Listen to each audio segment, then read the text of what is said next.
The faction, the United States Army in the First World War. As war erupted in Europe in 1914, America's professional military, the United States Army, was a relatively small force, composed of just 98,000 men. This force was supplemented by an additional 27,000 soldiers in the National Guard. Seeing the nation's unpreparedness, General Leonard Wood co-founded the National Security League in 1914 to promote military conscription. Responding to these calls, President Wilson expanded the Army to 140,000 soldiers. Following America's entry into the war in April of 1917, a new force, the American Expeditionary Force AF, was sent to the Western Front under General John Pershing. To quickly build the Army, Congress passed the Selective Service Act, written by Brigadier General Hugh Johnson. This critical act gave the federal government the power to draft citizens for military service, a necessary step for mobilization on such a massive scale. The faction, the United States Army in the First World War. The response was huge. By September 12, 1918, nearly 24 million men had registered for service.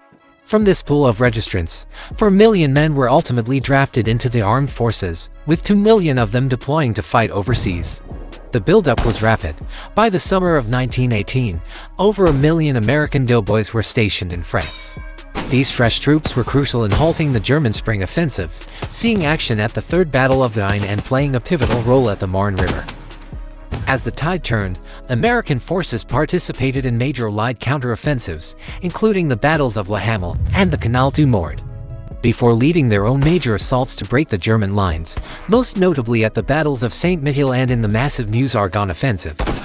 In total, 2 million American soldiers would reach European shores, though many arrived in the final weeks of the war and did not see combat. Among those who served were approximately 200,000 African American soldiers, who faced a unique set of challenges. The most renowned of these units was the 369th Infantry Regiment, famously known as the Harlem Hellfighters. Due to the segregation policies within the U.S. Army at the time, these units were often assigned to serve under French command, where they fought with distinction. The American contribution came at a heavy cost, and its relatively short time in combat. The AF sustained 264,000 casualties, including 112,500 soldiers who made the ultimate sacrifice.